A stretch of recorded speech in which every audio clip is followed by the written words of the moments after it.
O Senhor esteja convosco. Proclamação do Evangelho de Jesus Cristo segundo Mateus. Naquele tempo, disse Jesus aos seus discípulos esta parábola. Um homem ia viajar para o estrangeiro, chamou seus empregados e lhes entregou seus bens. A um deu 5 talentos, a outro deu 2 e ao terceiro 1, a cada qual de acordo com a sua capacidade. Em seguida viajou. O empregado que havia recebido 5 talentos saiu logo, trabalhou com eles e lucrou outros 5. Do mesmo modo, o que havia recebido 2 lucrou outros 2. Mas aquele que havia recebido 1 só saiu, cavou um buraco na terra e escondeu o dinheiro do seu patrão. Depois de muito tempo, o patrão voltou e foi acertar contas com os empregados. O empregado que havia recebido 5 talentos entregou-lhe mais 5, dizendo: Senhor, tu me entregaste 5 talentos, aqui estão mais 5 que lucrei. O patrão lhe disse: muito bem, servo bom e fiel. Como foste fiel na administração de tão pouco, eu te confiarei muito mais. Vem participar da minha alegria. Chegou também o que havia recebido 2 talentos e disse: Senhor, tu me entregaste 2 talentos, aqui estão mais 2 que lucrei. O patrão lhe disse: muito bem, servo bom e fiel. Como foste fiel na administração de tão pouco, eu te confiarei muito mais. Vem participar da minha alegria. Por fim, chegou aquele que havia recebido 1 talento e disse: Senhor, sei que és um homem severo, pois colhes onde não plantaste e ceifas onde não semeaste. Por isso fiquei com medo e escondi o teu talento no chão. Aqui tens o que te pertence. O patrão lhe respondeu: servo mau e preguiçoso, tu sabias que eu colho onde não plantei e que ceifo onde não semeei? Então devias ter depositado meu dinheiro no banco, para que ao voltar eu recebesse com juros o que me pertence. Em seguida o patrão ordenou: tirai dele o talento e dai-o àquele que tem 10, porque a todo aquele que tem será dado mais e terá em abundância, mas daquele que não tem, até o que tem lhe será tirado.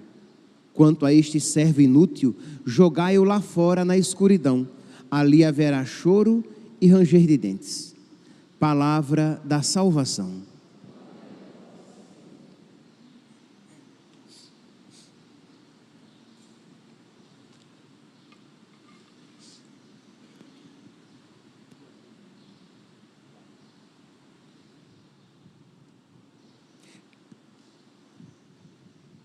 Caríssimos irmãos e irmãs, a liturgia de hoje dá continuidade à leitura que nós estamos fazendo da primeira carta de São Paulo aos Tessalonicenses. E os Tessalonicenses têm progredido muito no amor a Deus. Vocês podem ver que as cartas de São Paulo, as suas palavras são sempre palavras que expressam uma grande tranquilidade, diferente de outras comunidades, quando São Paulo escreve que ele demonstra uma severidade, uma repreensão, uma crítica, um pesar, uma tristeza. No caso aqui dos Tessalonicenses, na primeira carta, São Paulo demonstra uma tranquilidade, uma alegria, porque os Tessalonicenses estão sendo generosos com Deus. Eles não estão vivendo a sua fé de uma maneira mesquinha, mas eles estão vivendo generosamente.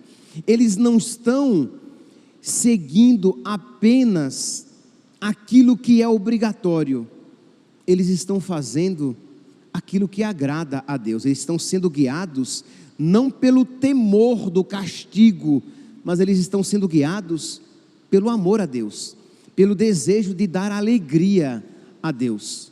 Eles não estão sendo guiados pelo medo do castigo, mas eles estão sendo guiados pelo coração. Isto é, eles têm os mesmos sentimentos de Cristo Jesus. Então nós vemos na leitura de hoje, aqui no capítulo 4 da primeira carta de São Paulo aos Tessalonicenses, quando São Paulo diz assim: olha, eu não preciso nem escrever nada para vocês, eu não preciso nem ensinar nada para vocês, porque vocês já estão aprendendo tudo diretamente de Deus. 1 Tessalonicenses, capítulo 4, versículo 9: não é preciso escrever-vos a respeito do amor fraterno, pois já aprendestes de Deus mesmo a amar-vos uns aos outros, e é o que já estáis fazendo. Aqui nos traz à memória aquele texto do profeta Jeremias, no capítulo 31, versículo 31 e seguintes, quando Deus promete que Ele inscreverá em tábuas de carne a sua lei, porque a lei, a primeira lei, a primeira aliança, foi escrita em tábuas de pedra, quer dizer, era uma lei externa ao homem, que não mudava o homem por dentro, era uma lei que mostrava ao homem o que ele deveria viver, mas ao mesmo tempo mostrava ao homem o que ele era incapaz de viver. Por isso, São Paulo vai dizer que a lei mata. Isto é, por quê? Porque o povo da primeira aliança conhecia a vontade de Deus, mas não se sentia interiormente preparado para vivê-la. Mas Deus promete que Ele inscreverá em tábuas de carne no coração a sua lei, de modo que essa lei, ela transformará o nosso interior, de modo que essa lei no Espírito Santo nos capacitará. Deus mesmo agirá em nós e cumprirá em nós a sua lei. Ela se manifesta perfeitamente em Jesus Cristo e naqueles que, unidos a Jesus Cristo, receberão o Espírito Santo. É tanto que lá em Lucas, no capítulo 22, no versículo 20, e também nos outros evangelhos, nós iremos encontrar aquela passagem que nós ouvimos todos os dias na Santa Missa: este é o cálice do meu sangue, o sangue da nova e eterna aliança, que será derramado por vós. Este é o cálice do meu sangue, o sangue da nova e eterna aliança. Então, essa nova aliança, ela aconteceu em Jesus, mas quando nós nos unimos a Jesus, ela também pode acontecer em nós. Isto é, os mandamentos de Deus se tornam uma necessidade. Amar se torna uma necessidade, e o amor nos leva a fazer coisas que nenhuma lei pede. Isto é, quando você é movido pelo amor, você sempre quer fazer mais. Você nunca está satisfeito com aquilo que é exigido a você. Sei lá, quando uma pessoa muito amada pede algo a você, se possível for, você faz não só aquilo que ela pede, mas faz até aquilo que ela não pediu. Isso é próprio de quem ama. Então, se alguém pediu para você fazer um serviço, você tentará fazer mais do que aquilo que foi pedido. Por quê? Porque é próprio do amor. É por isso que o salmista diz a respeito de Deus: fizestes muito mais que prometestes. Porque Deus é amor, e Deus sempre faz muito mais. É por isso então que São Paulo, na carta aos Tessalonicenses, na primeira carta aos Tessalonicenses, ele vai sempre usando termos assim: transbordai no amor, progredir no amor, progredir cada vez mais. Hoje, no capítulo 1 Tessalonicenses, capítulo 4, nós iremos encontrar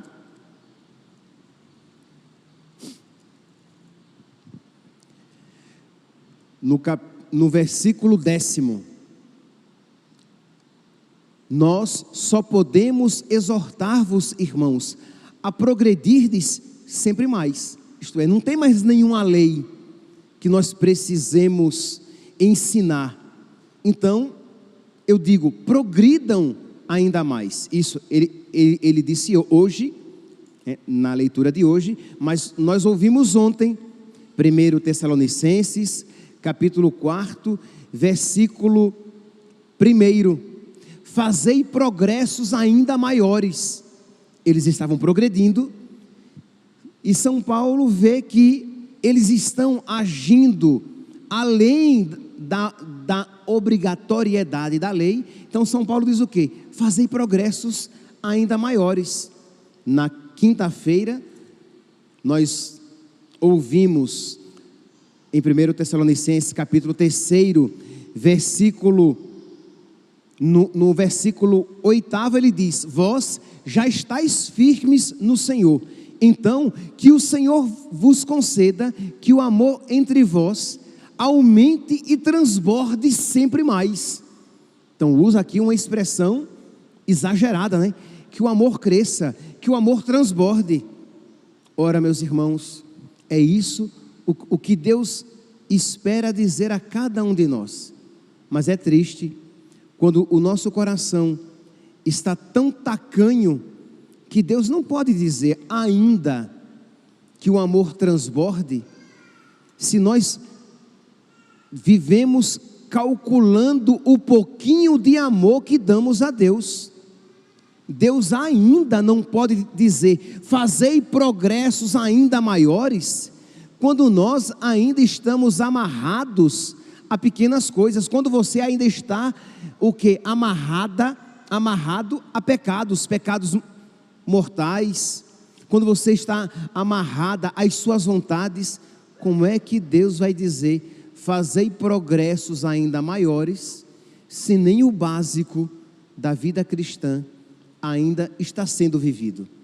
Então, hoje, neste primeiro sábado do mês, pedir que Nossa Senhora peça por nós, que ela nos alcance a graça da generosidade, que ela nos alcance uma porção dobrada de amor, para que nós sejamos movidos pelo amor, para que nós queiramos amar cada vez mais, nos doar cada vez mais, nos sacrificar cada vez mais, nos configurar a Cristo crucificado cada vez mais.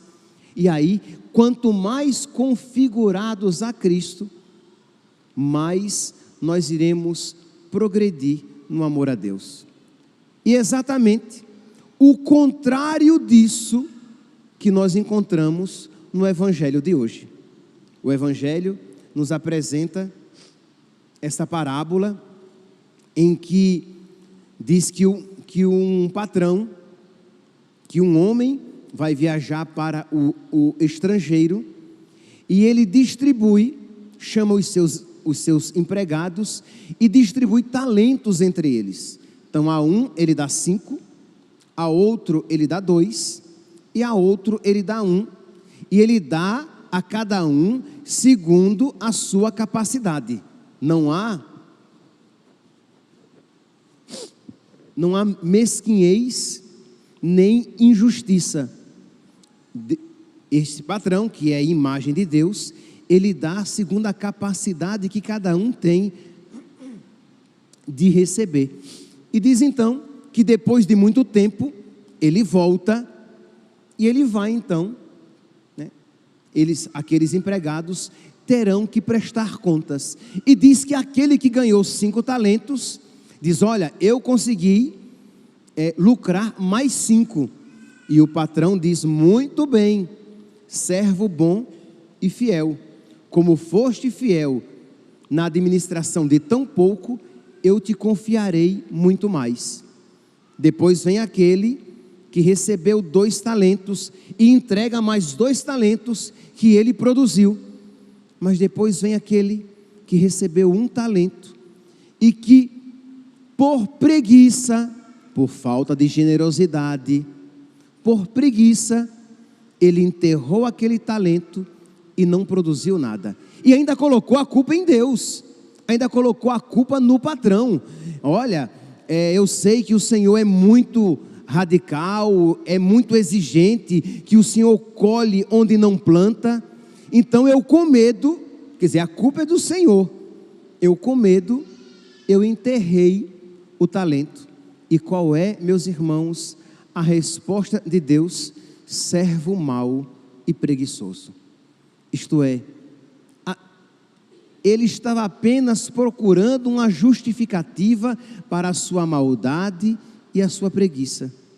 Ele estava apenas procurando uma justificativa para a sua pouca generosidade em colaborar com a graça de Deus.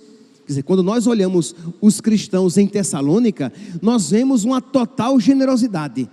São tão generosos que agora eles estão sendo ensinados pelo próprio Deus. São tão generosos que eles estão progredindo cada vez mais, fazendo progressos cada vez maiores. Estão transbordando no amor.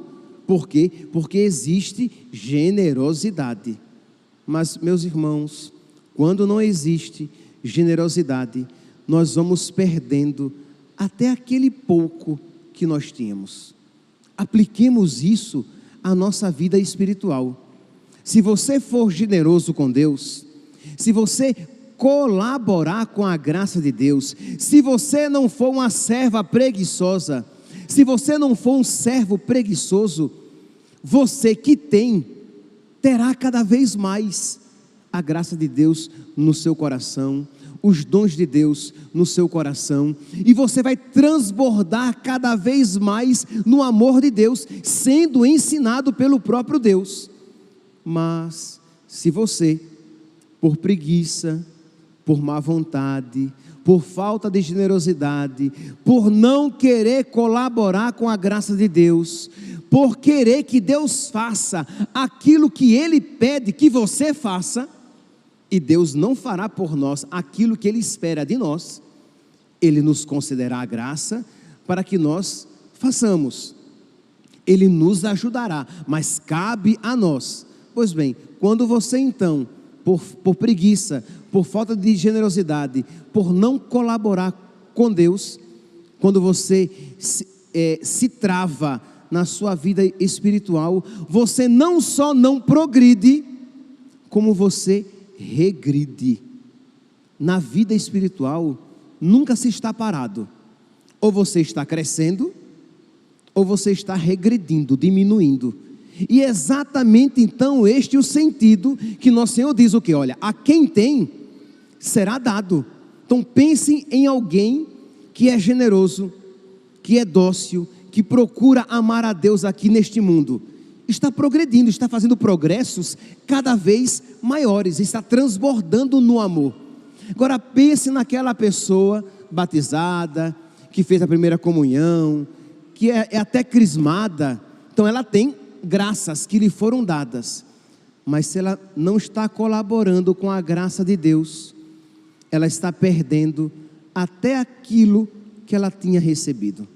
O diabo vai arrancando da sua alma. Aqui me vem à mente aquela parábola do semeador, daquelas sementes lançadas e que as aves do céu vêm e comem e levam.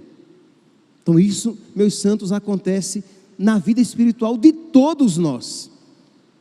Se nós não colaborarmos com a graça de Deus, se nós não estivermos num constante movimento de vida espiritual, nós iremos regredindo pouco a pouco, e por culpa nossa, por culpa própria, nós iremos perder até aquilo que nos foi dado.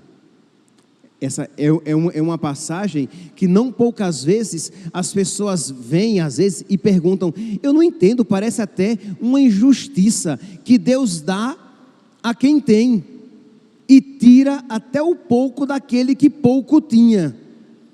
Deus dá a quem tem, compreendamos aqui, na vida espiritual. Por quê? Porque aquela pessoa está sendo generosa e colaborando com a graça de Deus. E aquela pessoa perde até o pouco que tinha, por maldade, preguiça, falta de generosidade e colaboração.